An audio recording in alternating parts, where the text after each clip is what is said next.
Yo mga idol, kumusta? Ayan. Ganda ng panahon ngayon mga idol. Mainit. Yan, dito nga pala tayo sa ano mga idol. Sa yung last vlog natin na nasilip natin yung ano, yung kuweba ng bear. Tapos may bakas. Ayan. So, balikan natin mga idol para ma-update tayo. At saka sa kabilang bundok tayo dadaan, no? Sa kabila para kasi yung doon hindi natin masyado makita yung butas, pero nakita natin yung paa, no, bakas ng bear doon sa mismong bukana ng kuweba. So ngayon nandun yung banda yung ano yung kuweba sa kabilang side ng ilog na to, diba? Ngayon tatawid tayo dito sa kabilang bundok at sisilipin natin kung kaya nating ma-zoom in ating camera yung ano, butas ng kuweba. So ngayon mga idol, mababa na yung tubig dito sa tapa at makakatawid na tayo. Dito lang dati na hindi tayo makatawid dito kasi lubog pa sa tubig yung mga bato. Pero ngayon, makakadaan na tayo mga idol. Ayan, so samahan nyo ako mga idol at pupuntahan natin yung area.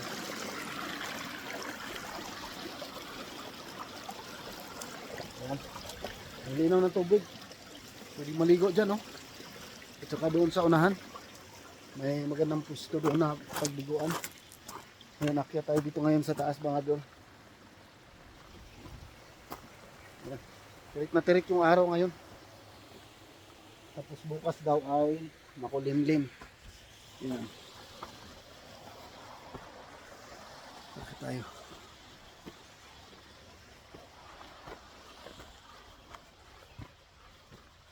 May mga bakas dito sa mga ano, apak ng kabayo. Yun o. So yan. Apak ng kabayo. May mga nag-ano dito. Nangangabayo, no? Dito dumadaan. Ayan. Pagod din akyatin to. Mababa lang itong bundok na to, pero pagod din akyatin. Ayan. Dito na tayo. Ayan, pupunta tayo doon sa ridge line kung saan natin na pwede nating silipin yung butas ng ano, ng kuweba. Ayan. Ayan muna tayo konti. Diyan sa baba na yan. Pababa tayo mga idol. Nga muna. Para may lakas tayo. Para may lakas tayong umakyat, tumakbo kung sakasakali. Okay mga idol, let's go. Pababa tayo. Yan ako yung camera para makita nyo mga idol, okay? Yan. Pababa tayo dito mga idol.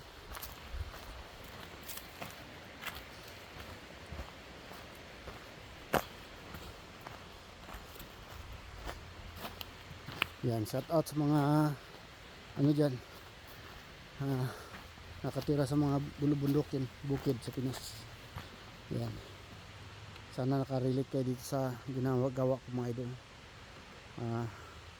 Pumapasok, naglalakad sa kagubatan. Yan.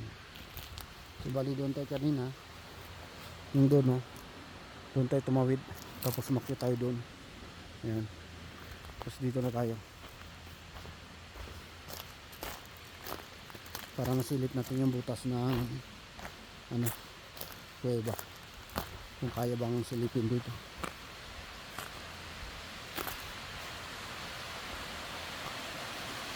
Yung talon, oh.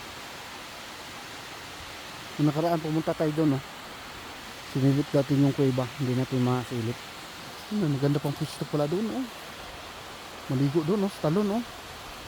Kung may madaanan sa tayo, yung doon daan pwedeng daanan papunta dyan. Diyan. Tapos dyan maliligo, oh. Ayos. Tignan natin yan dalang araw. Okay, baba tayo dito mga idol. Hanapan natin yan para masilip yung ano, butas.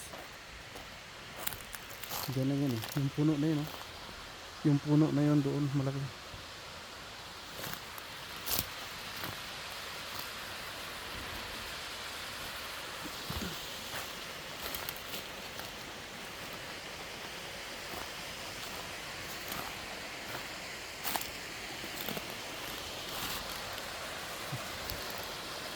Naninag ko na medyo konti yung butas doon banda, hindi masyado dito. Natatakpan na kasi ng mga dahon mga idol kasi ano, marami maano na siya, no? Madahon na ang area, kaya natatakpan na siya.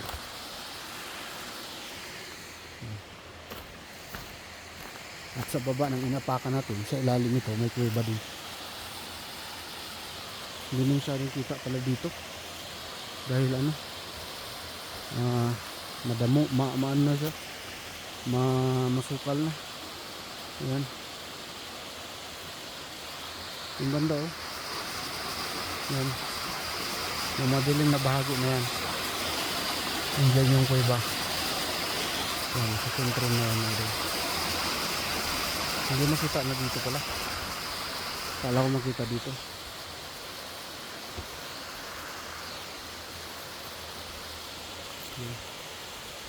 Baba tayo konti, hindi pang bumaba. Oops, dandan lang, baka tayo yung malaglag sa bangin. Bangin na ito mga idol, bangin na yun sa baba. Dito sa baba nandiyan yung isang butas ng kuweba. Yan,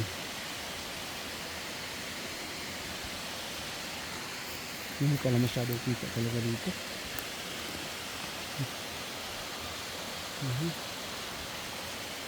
Pero pagka lumabas yung mga idol, maglalakad dyan, makikita natin dito. Or kung galing siya doon sa baba, or overview natin siya, kung sakali ma-ispatan natin. Kasi kitang-kita nga dito eh. Ayan. So ito, isa ito sa daanan niya. Number na nandito, isa ito sa daanan niya. Yan, meter dyan, pababa.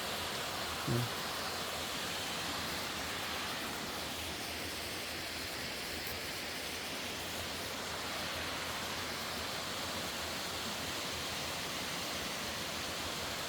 Yan.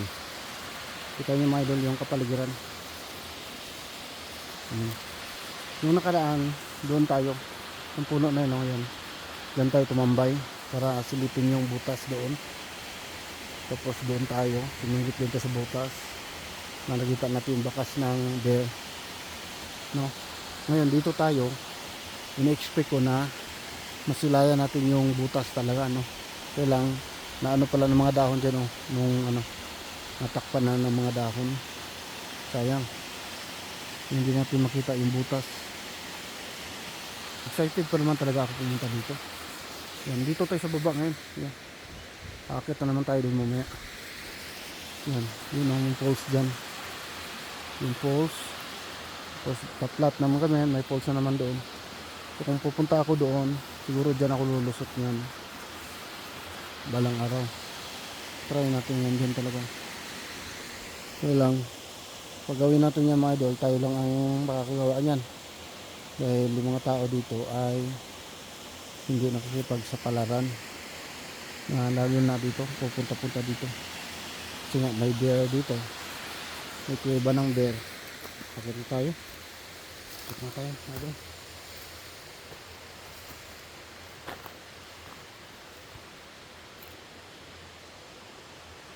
Ipsilot tayo kunti, baka ma-spatan natin.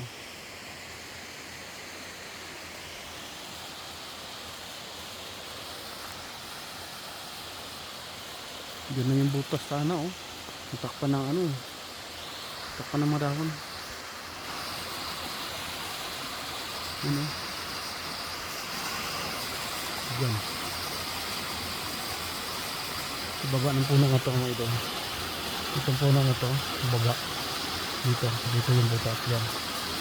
Takpan.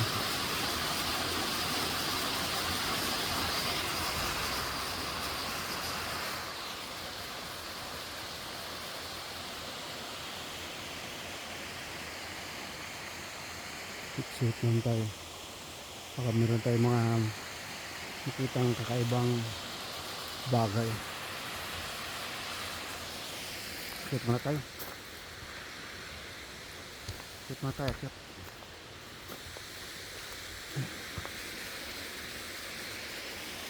Maperit din ito akyatin, no? Yung binaba natin.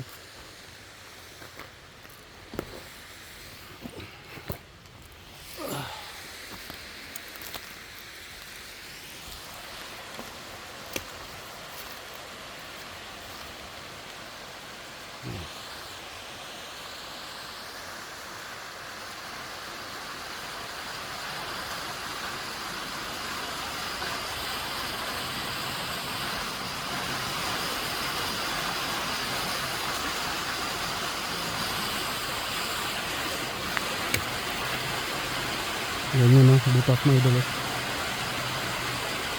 Yung butas ng kuweba.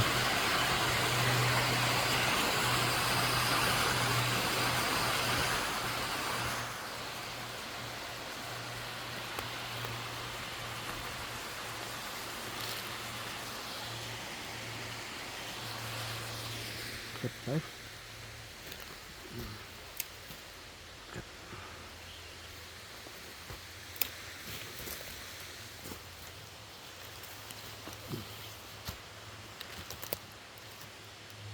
Silip tayo. Mahirap na maisahan tayo mga idol. Step by step. Yan. Tapos observe paligid. At mahirap na maisahan tayo. Okay. Cut.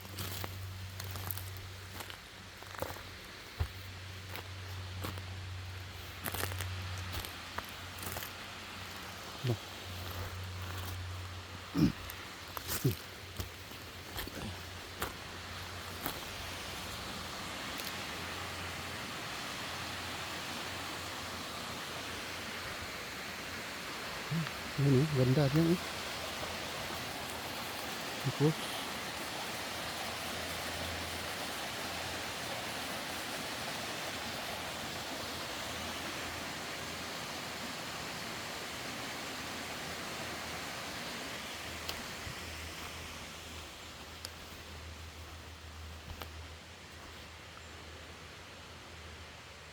hindi natin na-ispatan mga idol. Hindi natin na-ispatan yung ano talaga. Yung actual na butas ng ano, ng kuweba. Kaya diyan lang yung banda eh. Yan lang natatakpan ng mga dahon. Yan. Nakapala kasi ang dahon ngayon kasi ano na, middle of spring na. Malapit na rin malapit na rin mag summer talaga. Kasi tag-init na. Mainit na yung panahon. Yan. So balik na lang tayo doon mga idol. Sa pinanggalingan natin. At least nakapaglakad-lakad din naman tayo mga idol.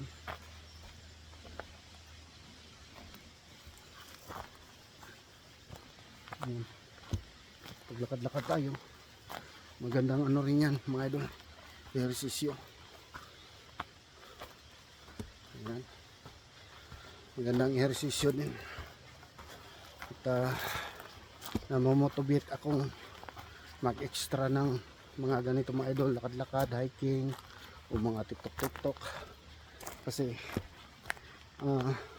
tumaas kasi yung ano ko, blood sugar ko mga idol. Tapos tumaas na rin yung timbang ko, no? Kaya nagbawas tayo konti. So update ko ngayon, last timbang na pumunta kami ni Mrs. sa family doctor namin ay tumimbang ako ng 103 kilo 103 kilogram. Tapos yung blood sugar ko ay pumalo ng 7.2. So ngayon isang buwan na. Ayan, so konting diet, konting exercise ay bumaba na yung timbang ko ng kanina tumimbang ako ng 92 kilogram. So malaking tapyas, nakatapyas na ako ng 11 kilogram mga idol. Pero malaki pa rin mga idol, kailangan pa rin magbawas talaga. Tapos yung sugar ko, last check ko sa aking blood sugar ay pumalo ng 5.2 ganun. Pagka umaga, pag wala pa akong kain 5.2 or 5.4, pero pag nakakain na ako, nandun na siya sa mga 6.5, 6.7. Ayan. Okay mga idol, baba na tayo. Dami kong daldal, no? Daldal ko mga idol. Ayan. Baba na tayo. Ganito niya yung binabaan ko. Daanan to ng kabayo. May dumadaan dito kabayo mga idol. Doon nga sa ang daming pupo ng kabayo. Pag galing doon ng kabayo, pumupupo muna bago tumawid. Kasi mag-inom mo sila ng tubig dito. Fresh na tubig dito sa sapa. bago aakyat dito, no? Ayan. Yan, so dito tayo uli sa sapa.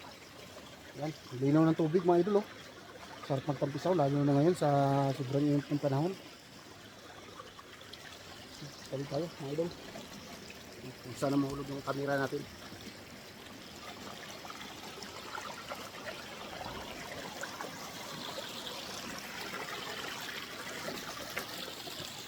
Ayan. Tapos observe. Observe. Baka sinundan na tayo ng ano, mga halimaw. Halimaw daw. At bago din maglakad-lakad na ito. Ayan. So, bali, ano, ang in-expect ko na area na puntahan natin ay makikita natin yung butas ng ano, kuweba na kung saan na naninirahan yung uso, yung bear. Kaya lang, ano, failure tayo mga idol, hindi natin nakita yung butas ng kuweba kasi natakpan ng ano, natakpan ng mga dahon, no? Ayan. Ayan, so hanggang dito na lang muna siguro yung vlog ko mga idol. Sa susunod mga idol, no, makapag-adventure tayo, no, na maganda-ganda naman mga idol. Ayan. At saka siyempre hindi pa ako nakakuha ng aking fishing license para fishing adventure tayo. Medyo busy pa ngayon mga idol. Ayan. Siguro sa mga after 2 weeks siguro baka pwede na tayo mag fishing, no, pag settle down na yung schedule natin. Okay mga idol. Ayan. So ikot muna tayo mga idol yung ating drone. Mag drone muna tayo bago tayo mag sign out para makita nyo naman yung area. Okay. Ayan. Ayan mga idol. Drone natin, drone. Ayan. Yun, oh, init yung panahon mga idol. Ang init ng panahon.